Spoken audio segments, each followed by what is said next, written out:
はいどうも、はいどうもではトークセッションを始めたいと思います。みんな質問バンバン聞いちゃってください。We're gonna start our talk sessions. Please ask a bunch of questions. Please. で、最初にちょっとイントロダクションがあってからのトークセッションになるんで、では、どうぞまずマッキンジー・シェパード監督と、その次に、まずお次に、香西監督です。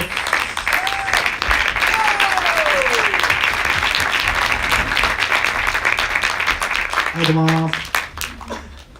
どうぞ。では始まりましたってことですね。始まりましたって感じ。はい、大丈夫です。はい、大丈夫ですよ。全然大丈夫ですよ。先にじゃあ、今自分たちの監督たちの作品を見せて、ちょっとなんかイントロダクション的な内容は何かと、今回はなぜこのフィードバックっていうテーマにしたのかっていうのは一人ずつどうぞ。じゃあ、そうです。日本語でじゃあ一応ベースにして説明していった方がいいかなと思ってるんですけども、そうですね。作品からまず軽く話をすると、マックの作品はこうショートフィルムから始まっていって、オリジナルの作品から始まっていってこうブランデッドコンテンツとかに行くでコマーシャルの方に行く。で僕の方は逆にコマーシャルのコンテンツから始まっていってショートフィルムの方に行くみたいな風にして流れていったんですけども、僕の作品はですね、最初は、アンリアリッジっていうのはファッションブランドの、作品なんですけども、あれはね、特定秘密保護法って言われます。特定秘密保護法っていうのが、政治のねこの秘密ちょっと隠しますよみたいなことが決まっちゃった法案が通った時にちょっとそういうのやばいよねっていう意味を込めてちょっとああいう表現を作ったっていう、コマーシャルだけどそういう表現を作ったりとか、あと車のコマーシャルですね、ああいうメタファーみたいなのを使ったコマーシャルとか、ライフカードってクレジットカードですけども、あれもなんか時間っていうのをこう擬人化してやった作品とかで、最後はバンコクのキャンペーンなんですけども、ちょっとね結構ね恥ずかしかったっていうかもう震災のね直前に撮影してたんで、何年前ですか、9年前か8年前とかなんですけども、まだ 5D とかねキャノンをねみんな使い始めた頃でそうなんですよ。そんな作品で、今日ちなみに証言君って主演をやった彼がいて、立ち上がって沖縄の沖縄出身の証言君がいて、彼とすごい長い友達だったんで、2人でなんか作品を作ったことないよねとなって、すごい僕の初期の頃の方の作品ですね。で、あれをプロデュースしたのが高橋聡君といって、ナイオンってこのチームを一緒に立ち上げた人間でですね、2人にとっても結構初期の作品だなというのを。サ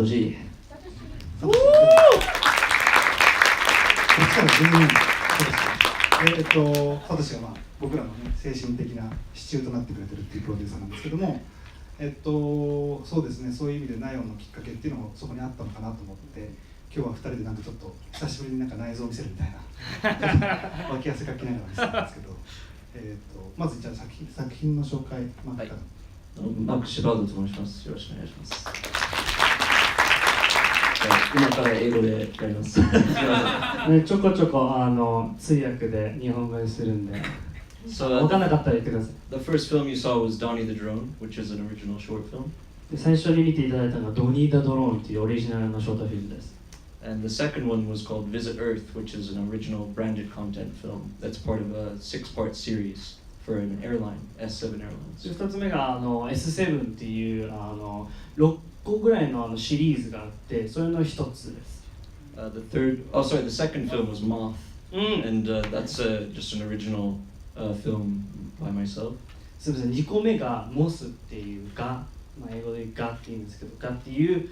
ショートフィルムでした。それはまた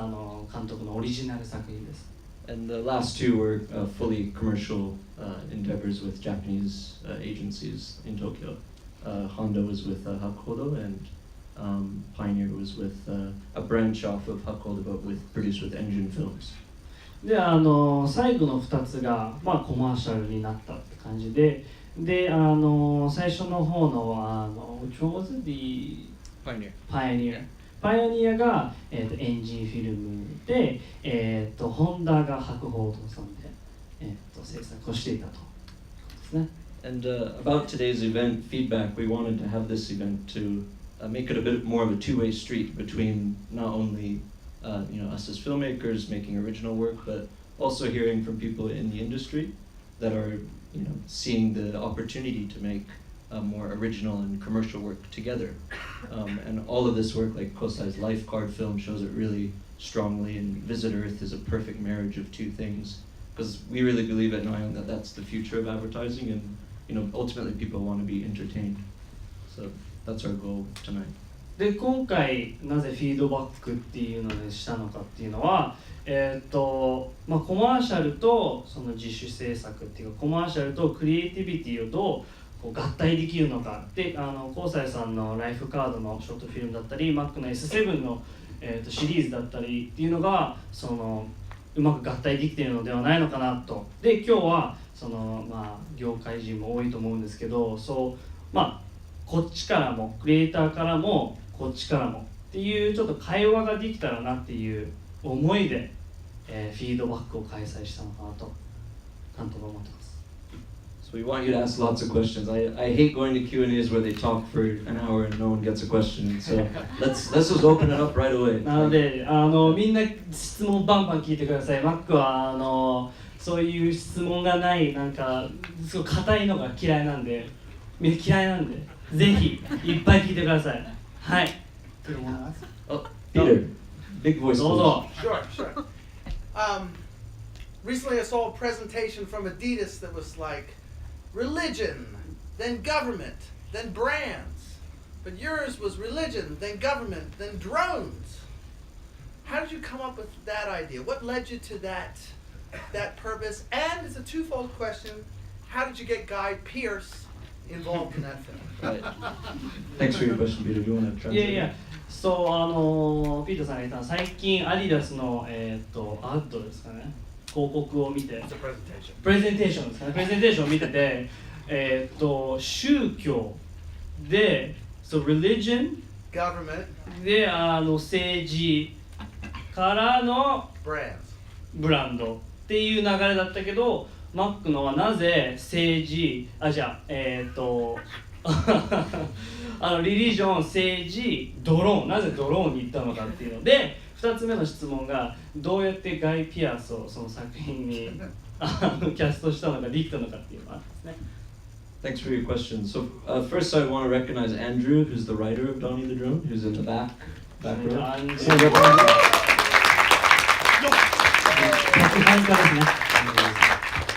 In the shadows.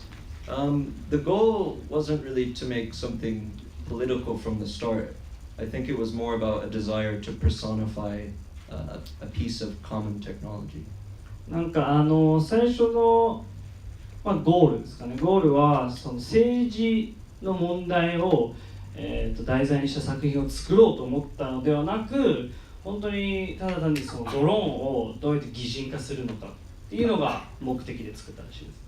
And I think the kind of more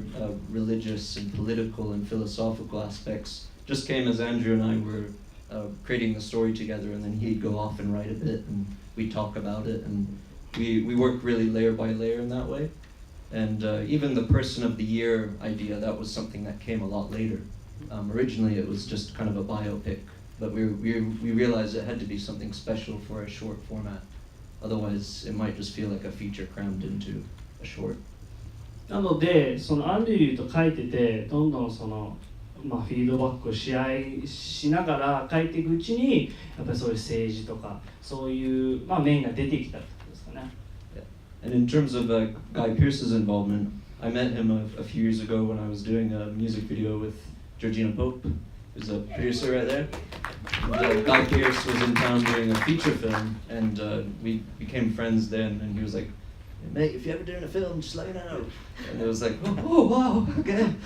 So then I asked him, and it was like, asking someone to the prom, and he was like, "I'll do it." 何年か前にマックがミュージックビデオですかね、ガイ・ピアスのミュージックビデオをジョージナ・ポープさんプロデューサーなんですけど、ジョージナ・ポープさんと、撮ってて、その後に映画で知り合って、それで仲良くなって、で、ガイ・ピアスからマックに「ぜひぜひいつか一緒にやろうよ」ってなった時に、こういう偶然じゃないですけど、こういう作品があったんで出てもらったってことですね。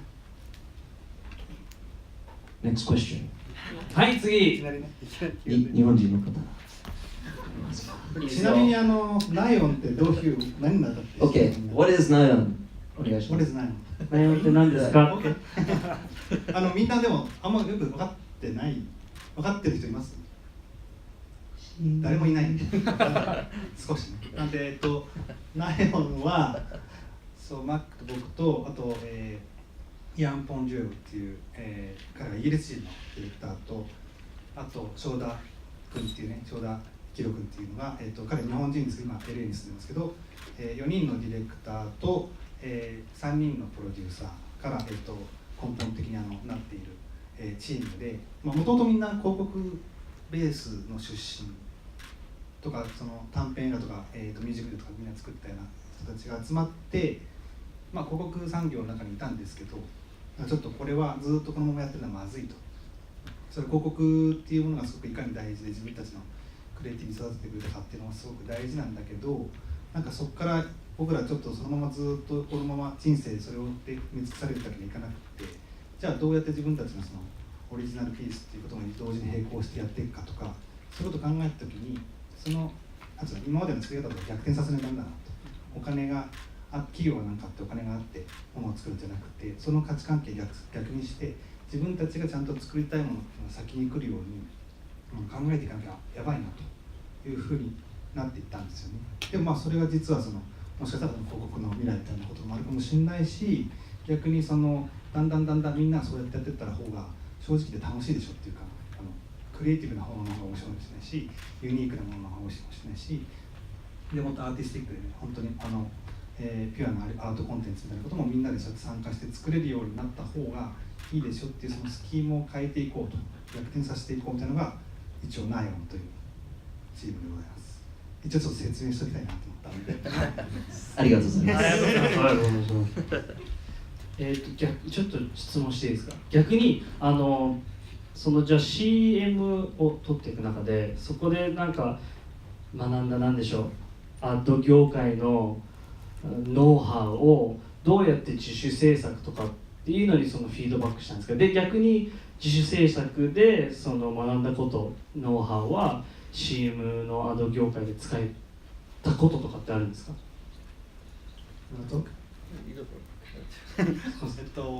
そうですね。やっぱコマーシャルやってるとすごくいろんな人たちと知り合えるし、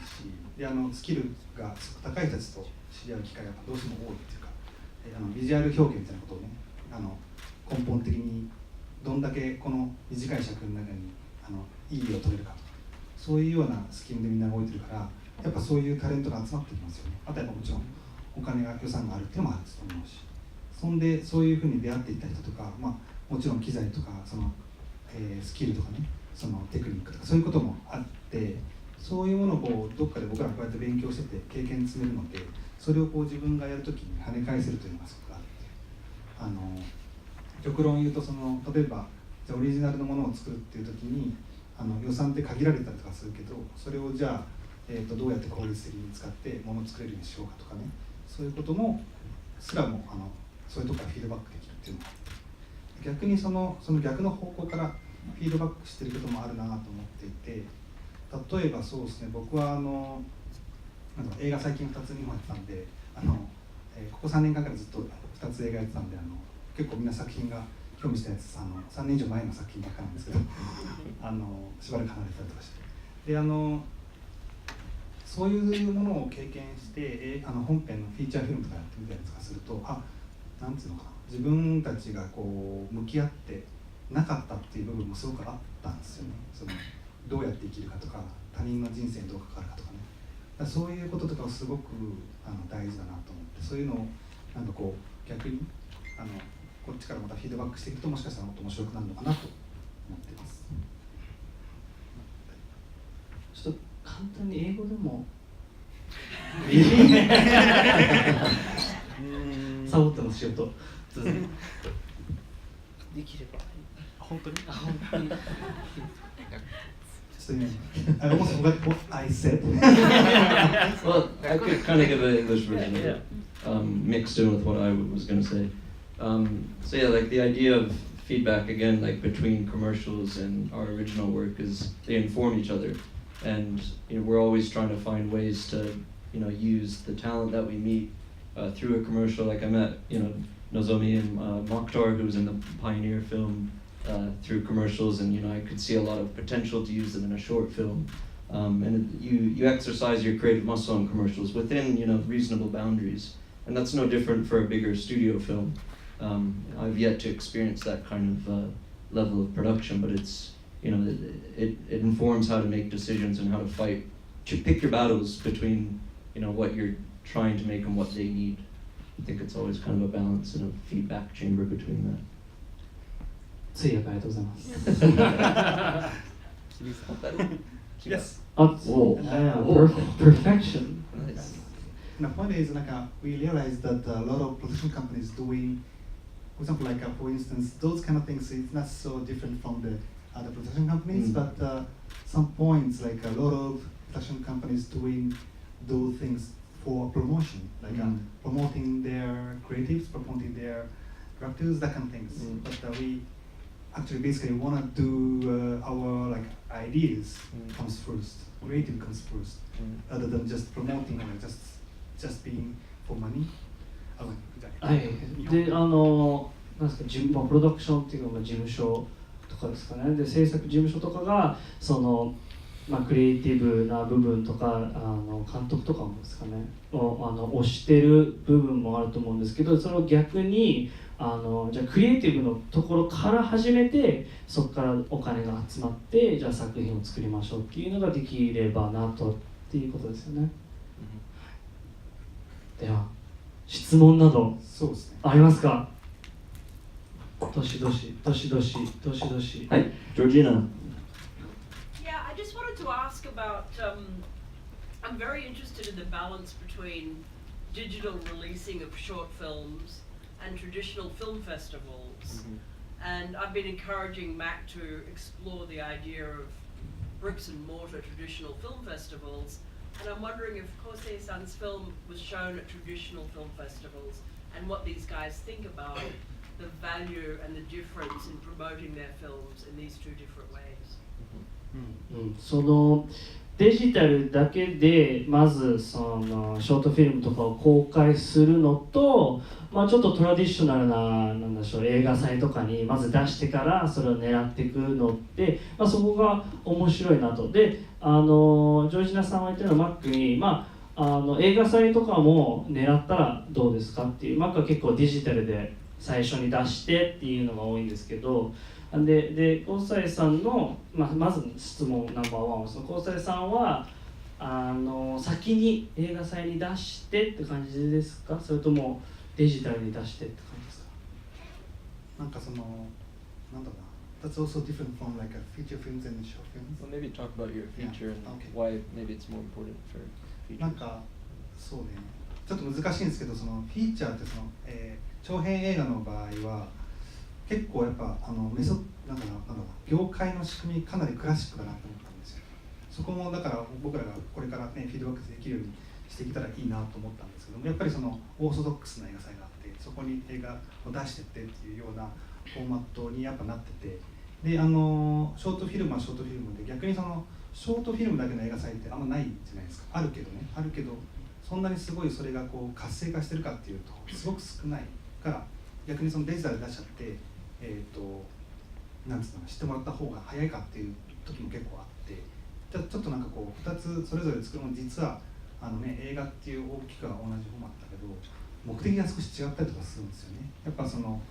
映画祭に出す映画ってどっちかっていうと、その映画がちゃんと劇場で流れるようになってほしいっていうようなプライマリーな目的があるし、短編映画とかはどっちかって作品とかクリエイティブを知ってほしいみたいなさ、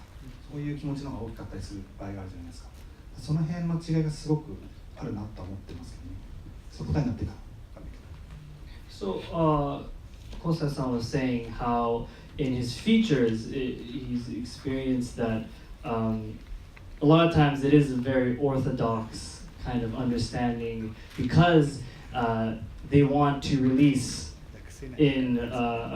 bigger movie theaters, so they do aim for film festivals and get into, and there are more film festivals for features than short films, and he believes that in short films I think it's they want to portray more of the creative side quicker to as many people as possible rather than really wanting to show it in a theater. So I think there's that difference too. I think that's what Kosai-san was saying. I'm wondering if I am answering your question right away. Oh yes, I think so. Yeah. Thanks. But I meant for short film festivals. I think that someone can find a good balance between going to the traditional film festivals, short film festivals, which for young directors can help and inform your feature future, and balancing that with getting it out digitally to a huge audience. So I think it's just a matter of balance. I was just interested. Was the Bangkok film shown in any traditional film festivals? まずはちょっと通訳すると、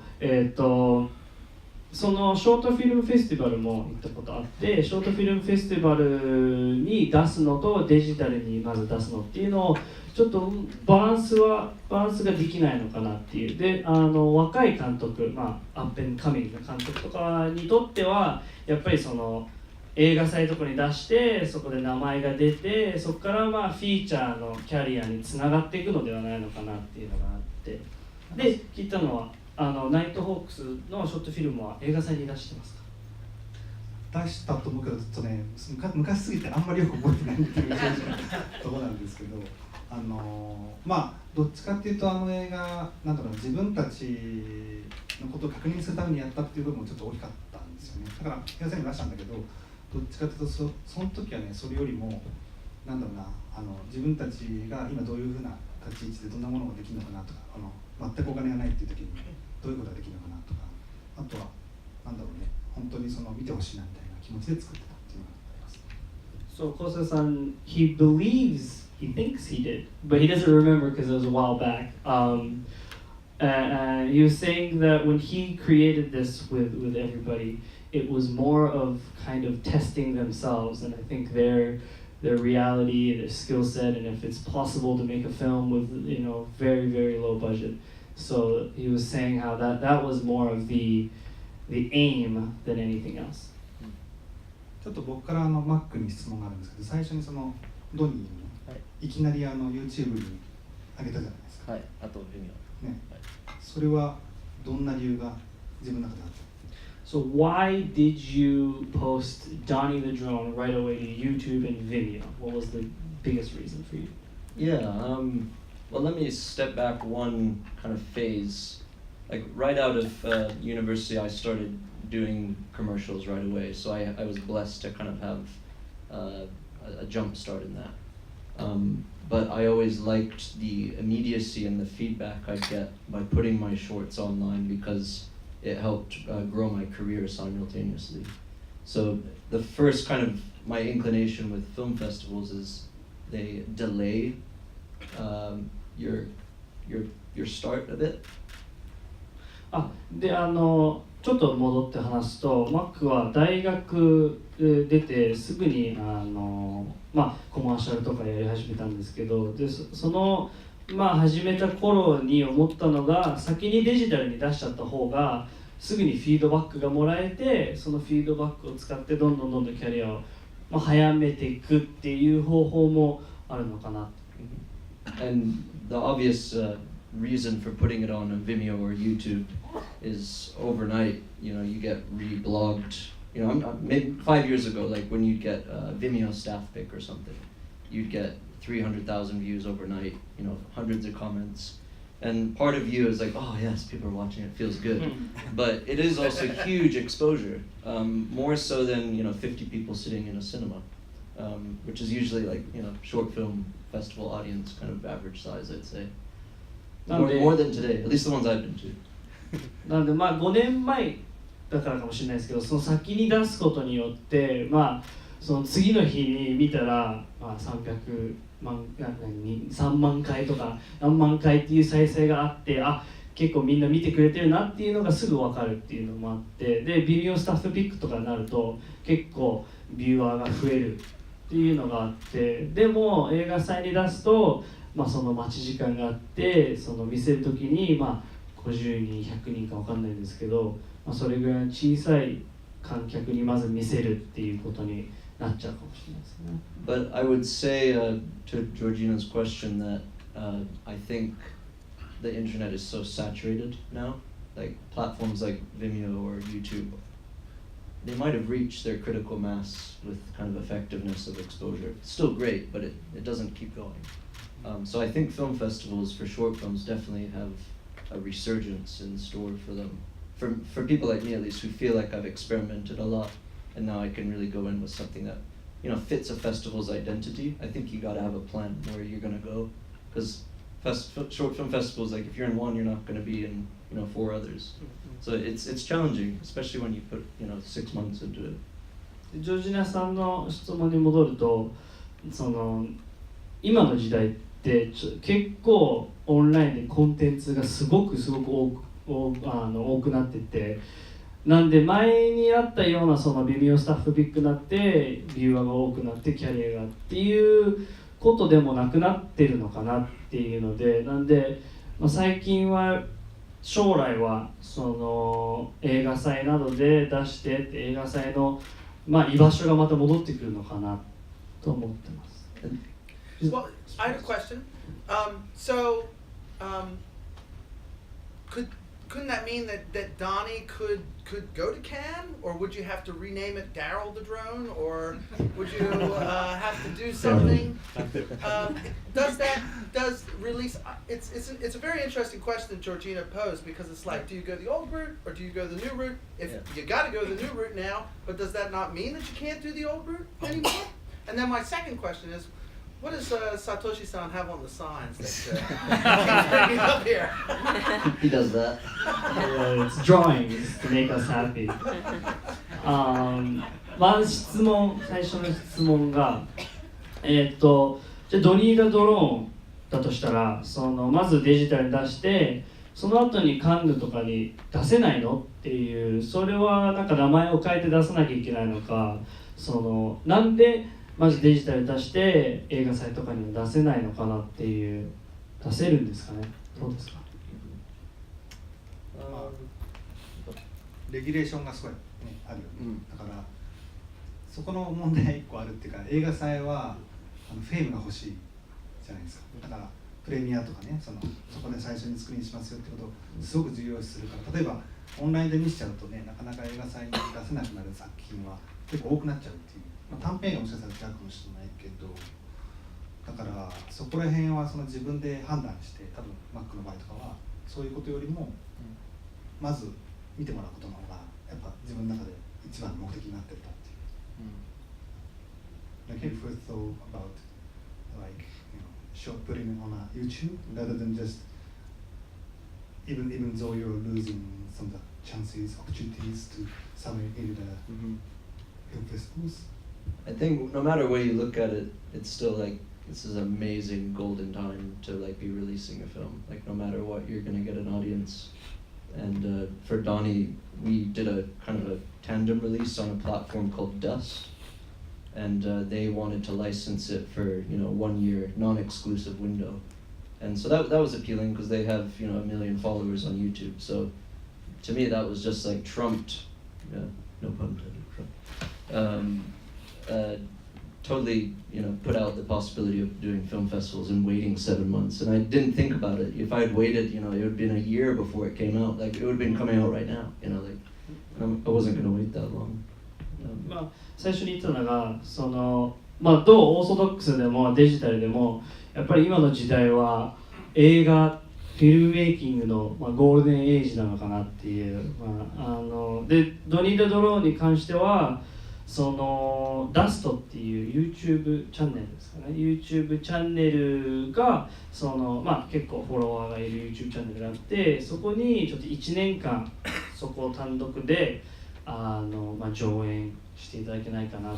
ていうのが案件が来たので、そうなるとその映画祭とかに出すのはやっぱり難しくなっちゃう、レギュレーションとかがあって、そういうのでちょっとドニー・ザ・ドローン的には無理でしたってことですよね。質問ありますか？質問、さっき手を挙げてた方がいたかな。はい、奥の、はい。はい。絵の等について質問したいんですけれども、はい、お二人の作品こうやって今日5本ずつ並べると、やっぱりなんか好みがすごく、こういうトーンが好きなんだなっていうのがなんかよく分かって面白くて、でそれってやっぱり日本のコマーシャルのトーンとは全然違うし、かといって欧米の映画ともまたちょっと違うトーンなのかなっていうふうに見てて思ったんですけど、どういう意識とか狙いで自分の好きなトーンを作っていったのかっていうのを聞きたいのと、あと16対9ビスタサイズとシネマスコープをどういう時に使い分けてるのかをちょっと聞いてみたいです。ものすごい玄人な質問です。So the first question was, today seeing 5 films, I really noticed a difference in, I guess, your guys' interest and style, and it's not necessarily Japanese or it's not necessarily Western, it's kind of its own thing. So where do you guys get that, I guess, style? Is there something you really put into, wanting to express that? And the second question was, It's about format. Format. So how do you guys use like a cinescope format or a 16mm format? When do you use those different formats and why? Well, I'll take the format one. Maybe you take the first one. Easy.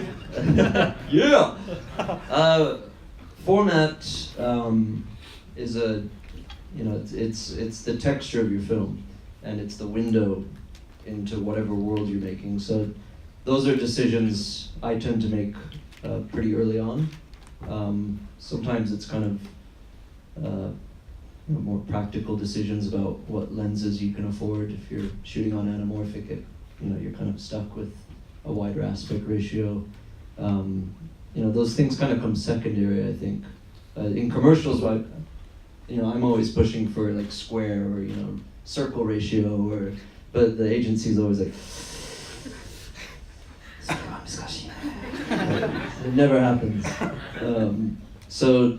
I think it really comes down to the story you're telling. For Moth, for example, 16mm was a great choice because we wanted to try and do CG within a really grainy, fucked up kind of medium to make it really feel like it was captured. Whereas for Donnie, it was important to be very clean and open because that's, he just has a big sensor and that's how he sees the world. And for the commercial, like at the Pioneer commercial, we shot that on anamorphic because we wanted it to feel kind of like a scene from a bigger, Spielberg film or something like that. そうフォーマット的にはマックが最初言ってたのが、結構最初の方にフォーマットを決めちゃうかなっていう、そのスタイルと何が伝えたいかと、どんなスタイルで見せたいかによって考えるかな。でその後に結構ロジスティックな部分、お金的にバジェット的に使えるレンズもアナモなのか分かんないですけど、それによってまた変わっていくとかで、具体的にモスとかは結構、四角い感じで見せて、そういう結構手持ちっていうか本当にそこにいるような感じで映像を見せたくて、でドニー・ザ・ドローンとかはシネマティックに、でパイオニアとかはアナモレンズ使ってたんで、それはもうワイドにやるしかなかったっていう部分はありますね。どうですか？はい。トーンっていうと、いろんな、ね、意味に取れたんで、どういう意味のスタイルかっていうのは、例えばそのカラーっていう意味で言うと、そうですね、僕とかは多分なんだろう、やっぱアジア映画にそう影響されてる気がしますと、多分現代のそうじゃないそのウエスタンな映画とかのミクスチャーのところはちょっと多分自分の中であると思うんですけどね。それカラー色っていう。トーン、そう、日本語喋っちゃう人。We need AI up here. Yeah. Hello. Speaking of tone and color, he was saying how, you know, he has the biggest influences from Asian cinema, but there's also a bit of a mixture from Western and Asian, so it's kind of a conglomerate of all these styles. でそれ以外のスタイルでいうと多分僕の方は多分ストーリーテリングとかでもうちょっとなんか感情的なストーリーテリングがすごい好きで、あとこれ僕がマックに逆に聞きたいのはマックの作品はすごいサイファイとかねフューチャリスティックなのもすごい多いよねトピックが。それなんでかなって聞きたかった。So Kosei-san, in his films, you know, his storytelling is really based on emotion. The arc of emotion, the more emotional storytelling. But he had a question to Mac where a lot of your films he feels is very sci-fi or in that kind of genre. Why do you choose that genre? This is when I have to say something really profound. I actually don't see it so much as science fiction. I think it's kind of like the world we're living in, and it's more kind of a magical take on it. Like Donnie is, I think some people try and figure out what the tone is. Like Andrew and I, when we wrote it, we knew, like, you know, it's kind of, we're laughing sometimes about some of the things we were saying, like, oh my God, I can't believe he's gonna say this. But other times it's really emotional and real, and I think I like flipping between those emotional flipboards. And I don't really see it as science fiction, I see it more as kind of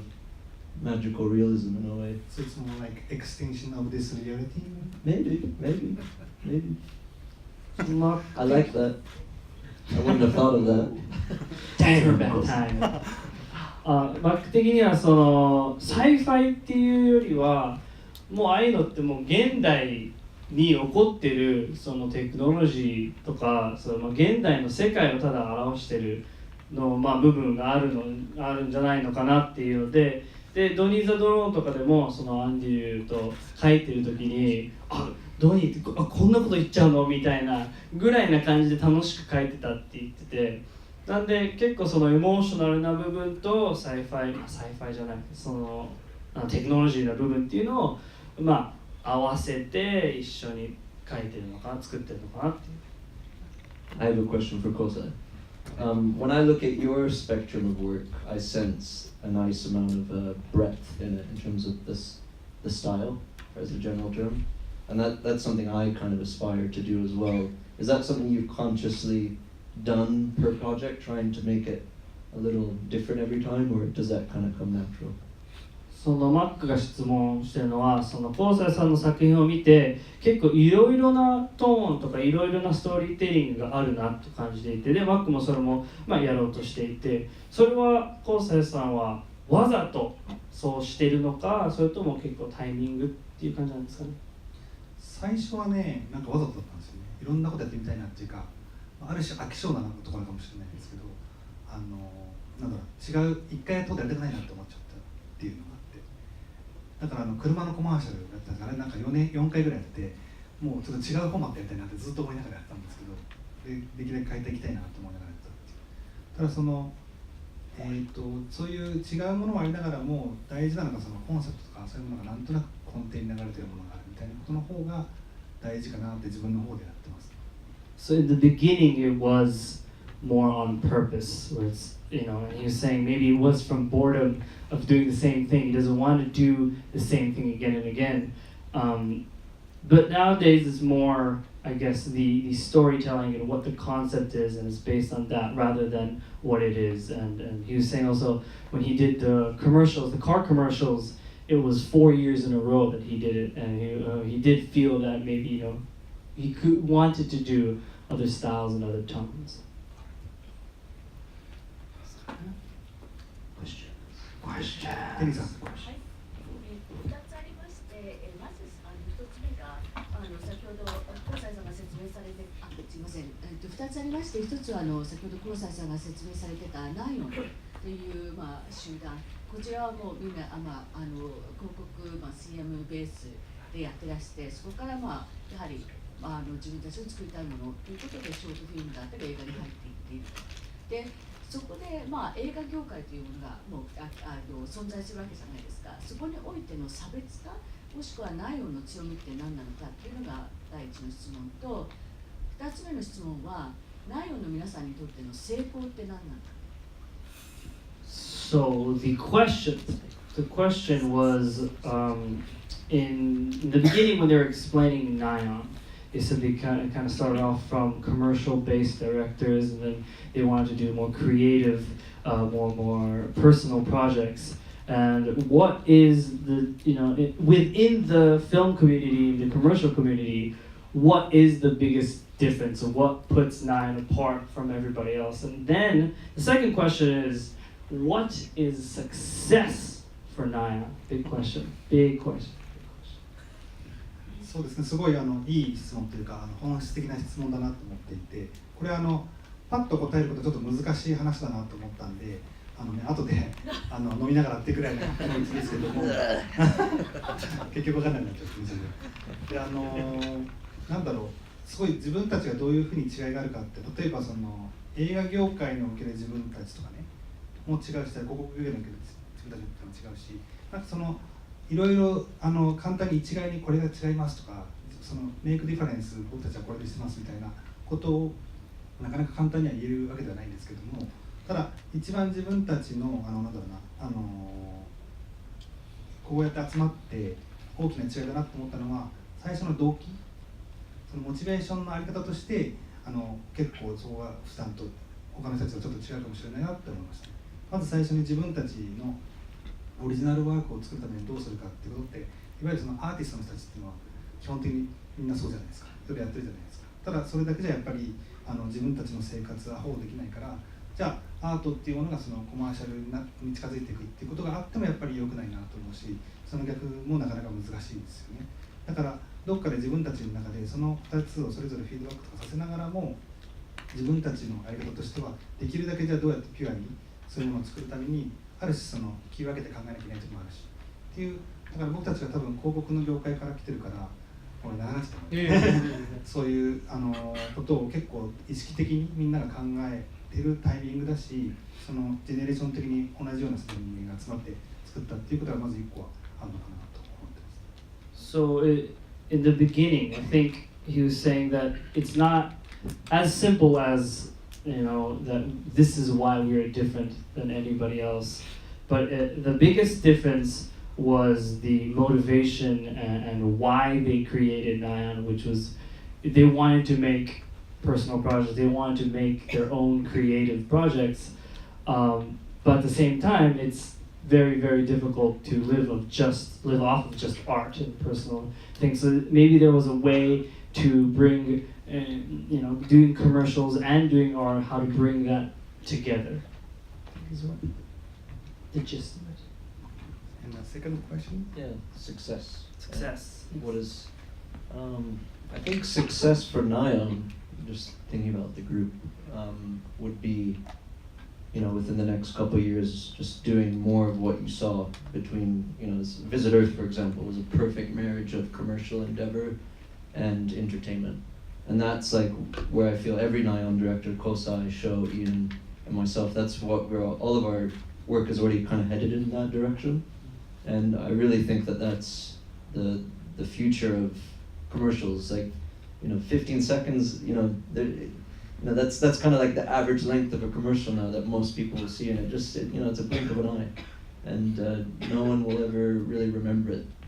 And ultimately people want to be entertained. So that to me would be the success of Nyon in the next couple of years. You'd see us doing, a mini series, 10 episodes, or 3 chapters of something, a documentary, and then you'd still see, a 3-minute branded film for Asahi Beer or something. I guess 成功ですかね。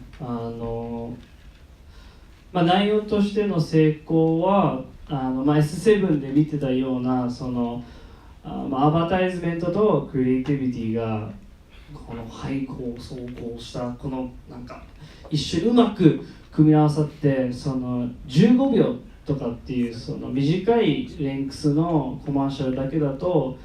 やっぱりちょっと忘れがちなところもその見てる人が見てちょっと忘れがちなところもあるなっていうのでなんで今後のそのアバタイズメントの業界の中でももうちょっとそういう長い尺のものができたらその、将来的にみんなでその、10エピソードぐらいの、ショートフィルムコンテンツコマーシャル、兼ねてっていうのができたらなっていうのが成功の一つかなっていう。I think the other idea of success would, and I'm seeing it in other countries around the world, but having clients and agencies also open up their eyes to that possibility. Like that's where the money's coming from. They have to realize it, and the more we show the example from our end, I think it will feed back to us. Feedback. Boom. Yes. その I just made that up right now. It's true though. It's true. So you were saying clients and agencies, right? Okay. Yeah. で、どうやってそのクライアントとエージェンシーからもそういうなんでしょうリアライゼーションっていうかそういうのを分かっていただいてどうやってそこからやっぱり最終的にはお金が出るんでそこから気づいてで内容でやっていくことによってその皆さんに気づかせるでそこの中でフィードバックができるのかなっていうことですねなんかその映画をやってからねその例えば映画ってそうお金がないじゃないですかなかなか、あるものとないものが分かれてるで映画の中もコマーシャルなフィーチャーフィルムとそうじゃないものが分かれてるで結局やっぱ大体結局面白いってものの方ってインディペンデントなフィルムが多かったりとかするっていうかこっちの方がなんかちょっと正直言ってピュアだなって思うことが多かったりするじゃないですかでもすごいやっぱね問題あるなって思いましたそこは自分も戦っていかなきゃいけないんだけどだからこそこれがヘルシーに持つとやるためにこちらから、ね、こういうふうなことをやってきた人間からフィードバックできることが必ずあるんじゃないかなって気がすごいしてて結構そうしていかないとなんかね本当いい映画もなかなか見れなくなったりとかするしなんかそれもったいないなっていう感じが。Well, for feature-length films, a lot of times there isn't too much budget. The budget's not that big, and feature-length films kind of are separated in two. They're either very commercial or very independent, and he feels that and I think everybody also feels, and I feel this too. But a lot of times, the more independent films are more interesting, or more pure, more from the heart, I guess. And I think he was saying that there maybe is a problem there. Maybe that's something that we can all work on. We can all talk about and have that feedback between the people, between the commercial side and the creative side. あともうちょっと話させてもらうと、アナザーサクセスね、アナザーサクセスで要するにそのこういうなんていうのこういう思想でもっとみんなでお互いの関係をちゃんと健全に交流させ合いながらそういう自分たちの信じるアートとかこれ面白いねと思ったものとかそういうのもうちょっとプッシュしてこいよみたいなこともすごくあるんじゃないかなと思ってて今日テリーさんいらっしゃるんでちょうどいいなと思ったんですけどもしソフィカルのやつあったら今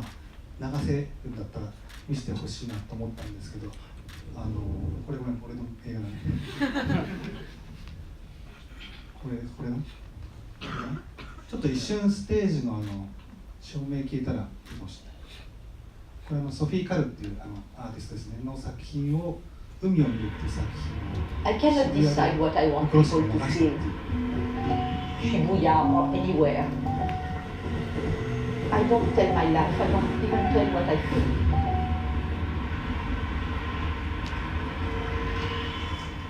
I was in Istanbul and I was told about an article in the newspaper about people that never saw the sea. I met 14 of them and I took them individually I asked them to look at the sea as long as they wanted. And I asked them to turn those eyes in my direction, those eyes that had just seen the sea for the first time. Je te salue la vie, j'espère que tu vas bien. Ce matin je souris, oui, mais je pleure aussi. Dis pourquoi ce qu'on aime, pourquoi ce qu'on chérit, parte sitôt là-haut, même si c'est paradis. I started to create artwork in 79. I was 26. My father was an art collector. I wanted to seduce him, and I looked what was on his walls, and I tried to imitate it. This work here at Perrotin is the work about the 3 deaths, which are the deaths of my mother, my cat, and my father, in that order of death. I take a moment, I try to find words. Just the fact I choose this word and not that one, this image and not that one, it's not anymore the reality. It's just one moment. So it's not about telling my life. She died the way I tell it. It's an attempt to make a literary text that works with an image and that can find its place on the wall. Chacune des routes mène au sommeil du cercueil. Chacune des routes mène au sommeil du cercueil. I don't try to tell the truth. The truth is bigger, more complex, more personal. Things I don't say.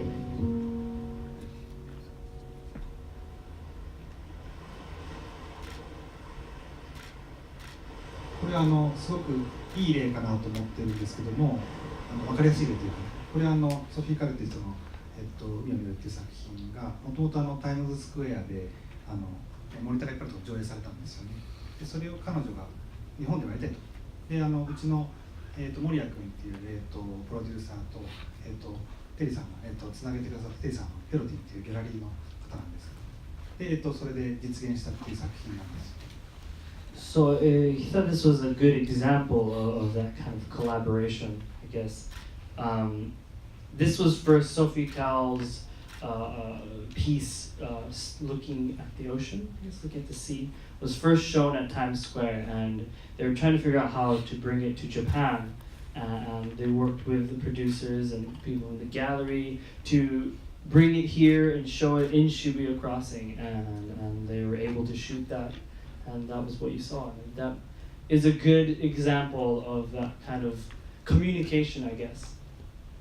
そうですね、この場合はビズリサーチが結果、お金的にね、なんかビズリーズだね。ビズリーズはしてるかもしれないけど、なんかすごい高そうじゃないですか、ってこのね。でもそんなことできるのかなって思うけど、そういう人たちをこうサポートしてくれたからできたとかね。そういうことをじゃあ森脇に持ってきて、でそういうファインアーティストでちゃんとしたものを作ってるな、ここの視点面白いなっていう人の作品をじゃあできるようにどうやって僕ら動くかみたいなことも内容のプロデュースワークの一部であるかなと。Yeah, I feel like when people see this, a lot of times you think, how, it must have cost a lot of money to do that and pull that off at Shibuya Square and take all the monitors and show that. But it was the collaboration of Biz Reach and producers and galleries and everyone coming together, I guess, with the same concept and idea and wanting to do this. And that's a good example. And that's, I think, one thing that Nyan is aiming to do and will do in the future. Another question? We have a bit more time. Yep.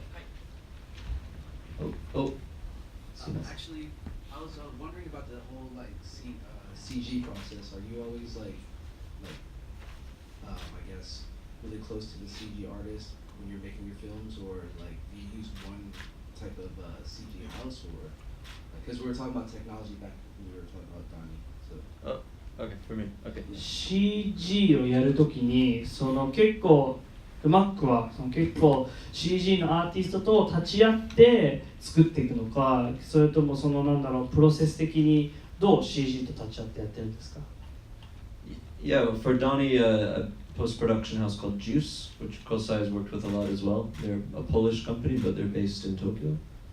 They did all the CG for Donnie, but Donnie, there actually wasn't much. It was a puppet. I was actually flying him off camera during every shot. So the only CG shot is at the end where he's blasted in the face and he flies off into the sky. ドニー・ザ・ドローンに関しては東京、ポーランドベースなんですけど、東京にもオフィスがジュースっていう CG 会社とコラボレーションして作った作品なんですけど、でそのドニー・ザ・ドローンの中では意外に CG ってそんな多くなくて、意外にずっとマックが自分でこう操縦しながらなんか作って 3D プリントしてつけて作って自分もいたんですけど、結構危なかったんですよ、怪我しそうで。でもなんで CG ってそんな多くなくて、で最後のその撃たれたシーンと、最後のこのドローンが何百個もバーってくるシーンだけが CG だったことですね。ところで皆さんカイ君マッケンジーの作品出てたの気づきましたか？そうなんです、出てます。モス。すみません、モスなんか1秒ぐらい。ちょこっと出てます。そうなんです。気づいてなかったらしいですね。全然リアクションなかった、びっくりした。キャラクターがね近いすぎてね。The shot where the butterfly comes out of the mouth. そうなんです。そうなんです。なんか質問ありますか？はい。Wait, let's maybe he was first. Yeah.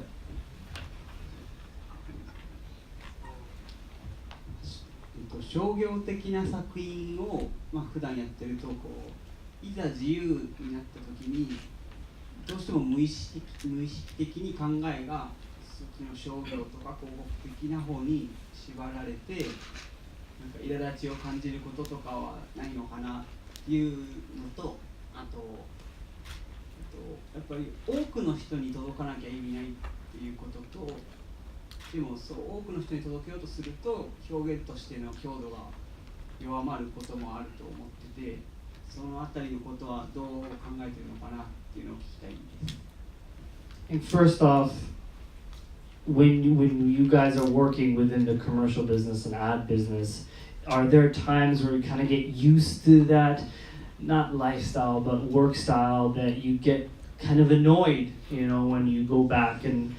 notice yourself having maybe habits when you're doing personal projects? And the second question was, earlier we said that it's very important for you guys that you release the film to as many people as possible, for people to see. But he feels that sometimes maybe that can lead to maybe diminishing a concept or diminishing maybe what you want to say because that's a goal, or is that so? What is your thoughts? Francesca, everything seconds I feel the same. Yeah. Well, I think the comment I would make back to that is when you do 3 commercials back to back, and you make some great stuff, but maybe it's there are a lot of battles you lost just because of the politics. When you do your own film, it's very simple and just pure, and you don't have to worry about what anyone else is thinking outside of being clear with the audience. So it's so important to have that 50-50 as a commercial and original film director. It's critical. Otherwise, I've met commercial directors who've done hundreds of commercials, like for everything you've ever heard of, but they kind of have no soul. Like they're just kind of all the. No, it's true. It's really true. I met guys who just they kind of get into the game and they get addicted to it, and winning treatments, winning bids. And I don't ever want to be that. I'd rather have one toe in, one toe out. Yeah. そのマック的にはやっぱりコマーシャルを3つ連続でやるときはやっぱりいい作品はいっぱいできるんですけど、やっぱりその中で広告なんで政治的なその中のポリティカルな部分もあるんで、そこでちょっと監督的にできなかったこともありますし、負けちゃった戦いとかもあるんで、なんでやっぱりマック的にはその途中で50% の割合でその自分の作品とコマーシャルの作品をやっていかないとなって思ってて、でマックが言ったのは何人かマックも知ってる、見た人の中でコマーシャルずーっともう何百個も何百個も作ってる人をやっぱり見るとなんかソウルがないのかなっていうのも感じる部分もあるんですね。なんかそういう意味ではコマーシャル広告ってそういう危険なところがあるっていうか、やっぱ次から次へと仕事もあるし、でなんか華やかな仕事ができるし、ある種もうすごい辛辣な言い方をしたら表現してるような気になっちゃうってところなんですよね。でそういう結構ハッキングされるっていうか広告に。だからやってる間はなんかそれがちゃんとそれで表現してるし、なんかプライマリーな自分の人生の時果たしてるっていうふうに結構感じちゃうことがあるんですけど、それを離れると全然違うじゃんみたいな時にすごくショックを受けるっていうか、で特に言ったらじゃあ離れて長編映画とかやるとなんかこれ何やってんだろうなっていう時もある。ででも逆に戻っていくとすぐになんか慣れちゃうんですよね。それはすごい危険なことだなって思ったんで、同じように本当日々感じますけどね。He feels the same way because he thinks that there are definitely dangerous parts in commercial making where you get tricked into thinking that you're telling what you want to tell, the concept you're trying to tell, and it's kind of a facade. It becomes a facade, I guess. And when you step away from it, for him when he did his features, when he stepped away from it, you really realize, oh wow, maybe I wasn't, doing it properly. But it's always easy to go back into that, I guess, trickery. So it's quite dangerous. だからそこのバランス取るっていうのは多分僕らも日々苦しんでるって言ったらあれだけど、すごいそのバランス取るの難しいですよね。僕もそう思います。So it's for him too. It's very important to have that balance and find that balance. Any なんかフィードバックっていうテーマなんですごい、商業的なものと自主的なものの、フィードバックっていうことをさっきお話しされてるんですけども、日本と日本以外の国っていうのを比較した時のフィードバックでいうと、まず何から始めるかっていうと、広告業界とかプロダクション業界とか映画業界とかエンタメ業界とかがそれ日本以外の国からまずいち早く学ぶべきフィードバックは何だと思いますか？ So with this, I guess the theme is feedback, and what do you feel is I guess there must be feedback when looking at the Japanese industry and the Western industry and overseas. So is there anything you guys feel that as the Japanese industry, something that there should be a feedback into this industry, or maybe vice versa, to make it interesting, to make it fun? 僕からしたら、いいものをいいと感じることです。素晴らしいなっていうのことは素晴らしいっていうふうに言えない空気ってあるのがあって、それなんでなんだろうなっていつも思うけど、それは結構広告でもそうだし、なんか映画でもそうだったりとかするし、実は結構そこってクリエイティビティがかかることには結構蔓延してるなって思う。それは逆にね、海外の人ってだったら、じゃあ自分がね、向こう住んだらどう思うかなって分かんないんだけど、なんか自分の今までの経験で言うと、そこを一番やりたいなっていうのがあるんだよね。面白いことが本当に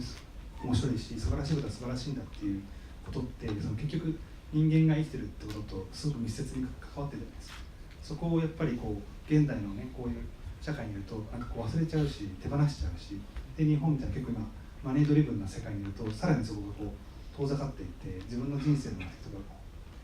が違うものがゴールだと思っちゃったりとかする。そこをなんとかしたいなっていうのはすごく個人的には思いますけど。So it feels that I guess in the Japanese industry, there's a sense that you're not able to say when you like something or when you have an opinion, I guess, about something you really think is good. And that's the kind of the main thing that Kosai-san feels should change in the Japanese industry. Yeah.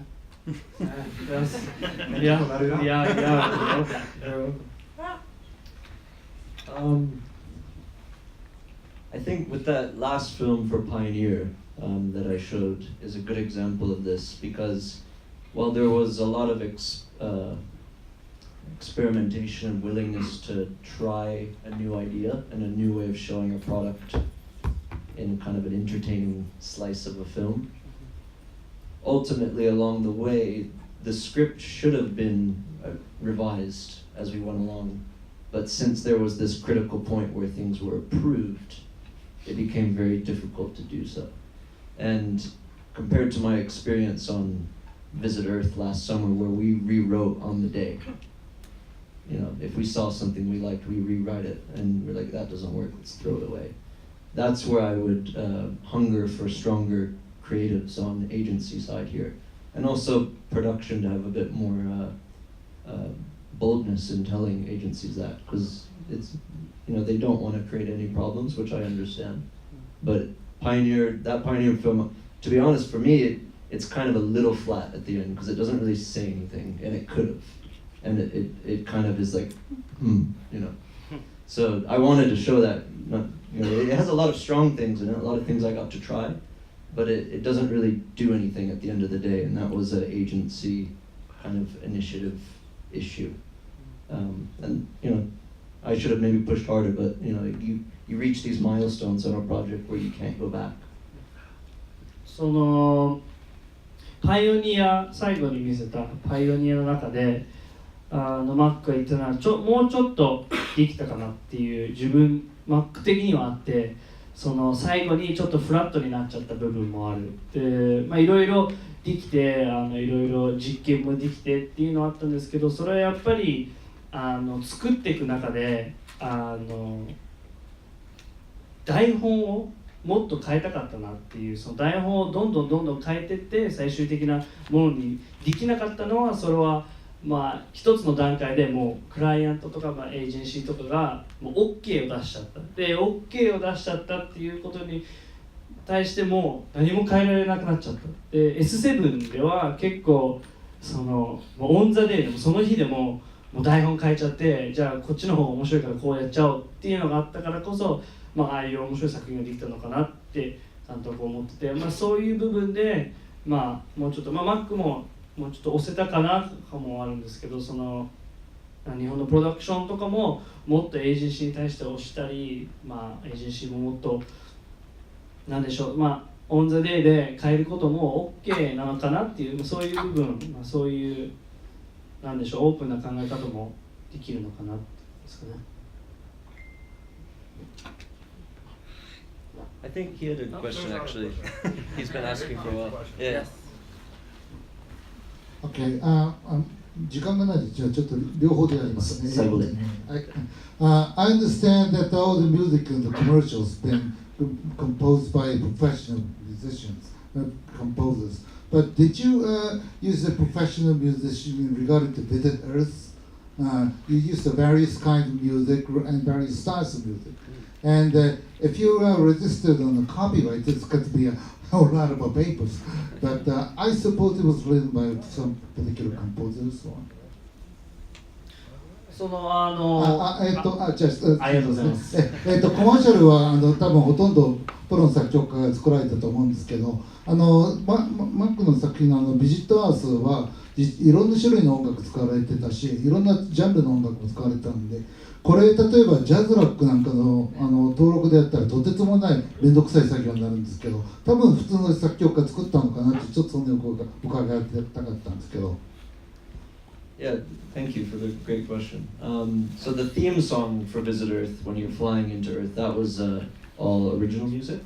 And then about 50% of the score and sound design is all original, but the whole idea of Visit Earth is it was kind of like our golden record to outer space, you know, to find an alien. But we kind of looked at it as a mixtape, kind of a dodgy, fucked up version that we kind of themed out. So it was meant to be kind of a mashup.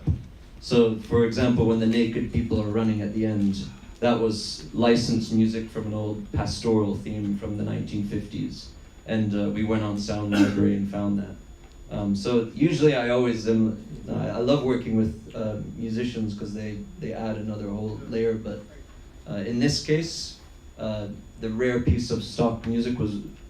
really good because it made it feel like humanity kind of tossing this up into outer space. And the actual whole series is actually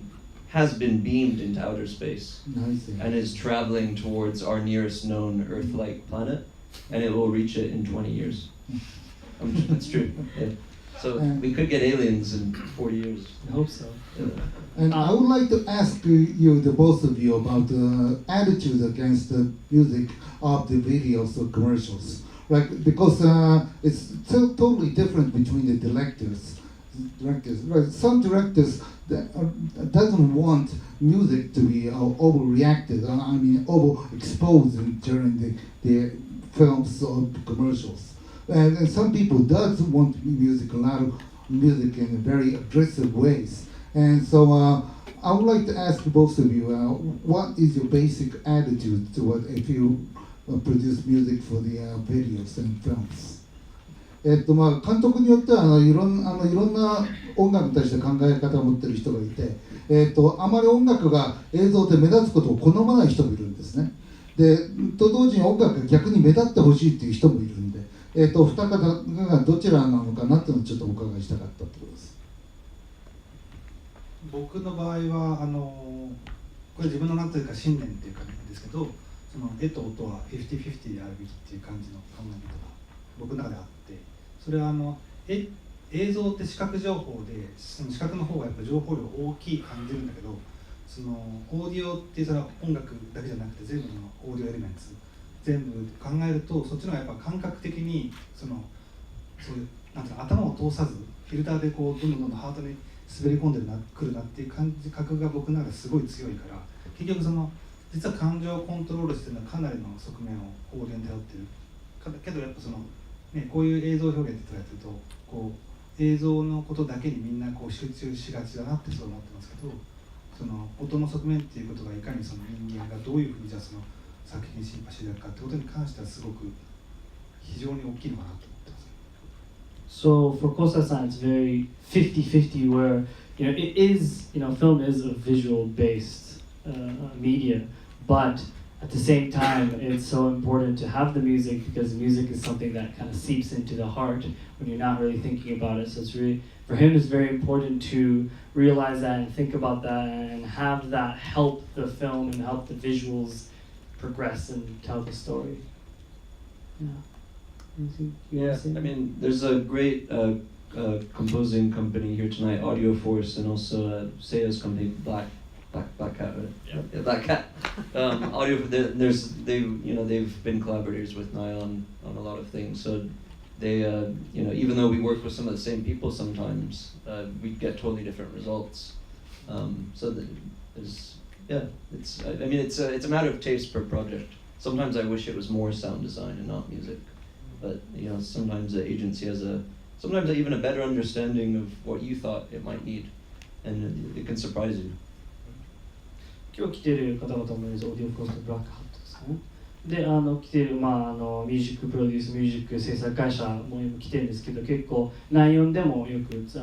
緒にコラボレーションしてて、でやっぱりマックが作る時に音楽の方がもうちょっと強くできないかなっていう部分もあるし、やっぱビジュアルっていうのもあるんで、最終的には確かに50-50かなっていうですね。現実にはなかなか50-50にならないですよ。Not always. そろそろ、お時間になってきましたので、最後に質問がある方、ラストクエスチョン、ファイナルアンサー、ベリークイック。Yes. はい。そのさっきのちょっと前の話に戻るんですけど、その日本での仕事と海外での仕事とか、あとその美術に対するちょっと前の話に戻るんですけど、その美術に対してのその評価の仕方というか、海外と日本の違いに関してなんですけど、僕個人的にはその、広告業界でいうと、すごく日本だと、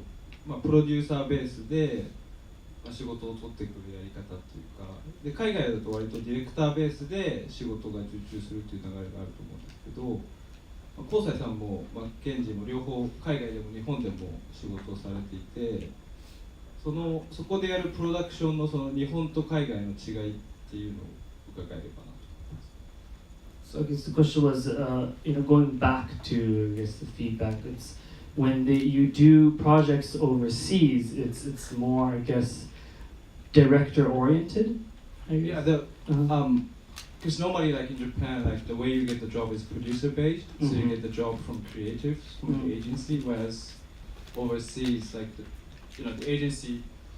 offer the job to a specific production company because they want to work with the directors there. And I think that really affects the way of, like creativity and the outcome that comes out of it. And because they are working both, Japan and also internationally, I want to know like what the difference is between working with the production company in Japan and overseas. Yeah, quick answer to that would be it always depends. I've had great projects in Japan where it's like we want to work with Mac and there's so much trust and you make something really brilliant by the end. But then again, I've had projects that are sent to me and they really want you, but it's just, there's no room to grow. And it's not going to change at all, so you just have to say you're busy.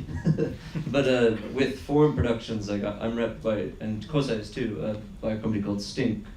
That has its ups and downs as well. Like they can be very direct with wanting you, or it's kind of like a big bid with 4 other companies, and it's all a little unfair because you're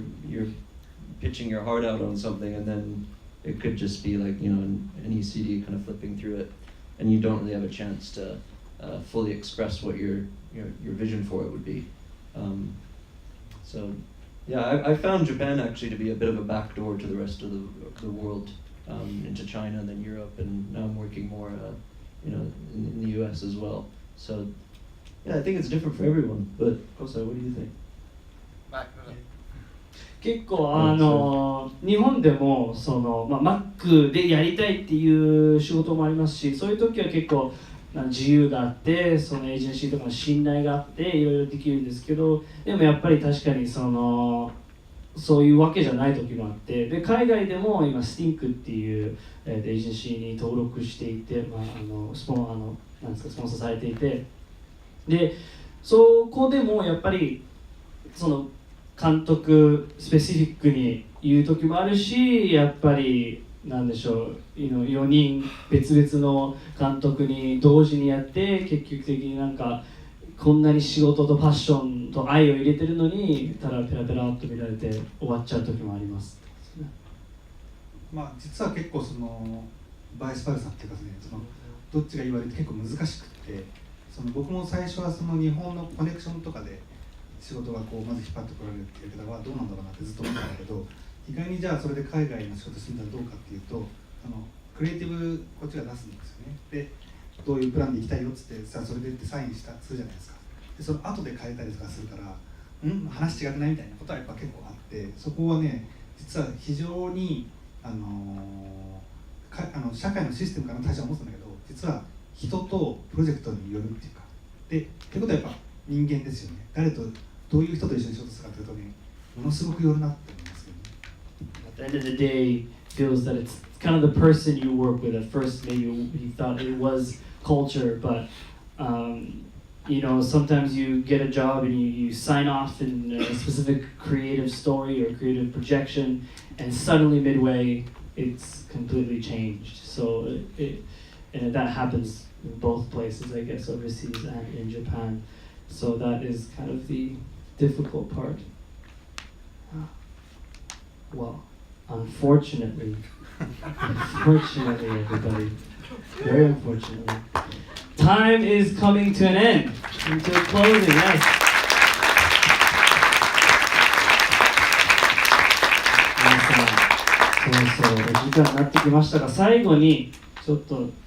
言いたいこと、思い I think everyone just wants to. ありますか? In English, you don't bother translating, you do a Japanese version, I guess. Thanks for coming. Again, this was really to show Nion's vision for kind of bridging that gap between commercials and originals, and we're really passionate about that. So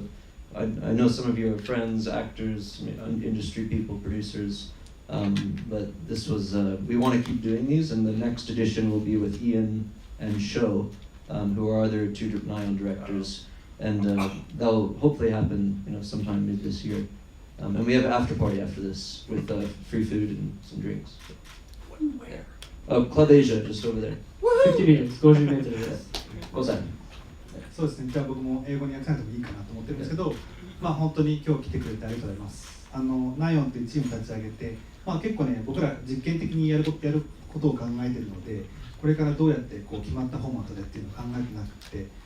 自分たちがちゃんと本当に面白いところで感じられるかどうかっていうことを一番に動いていこうかなと思ってます。だからさっき最後人の話になったけど、それが一番結構重要だなと思ってて、やっぱ面白い人、エキサイティングな人が新しいクリエイティブ持ってる人と一緒に仕事することが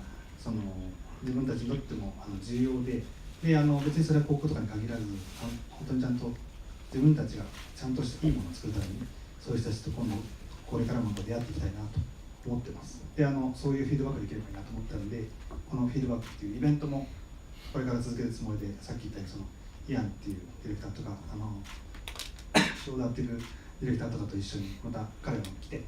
一緒にやったりとかすると思うんで、また皆さんぜひ参加してください。よろしくお願いします。よろしくお願いします。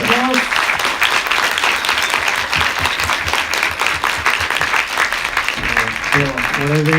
ボリューム1フィードバックを終了します。ありがとうございました。Thank you.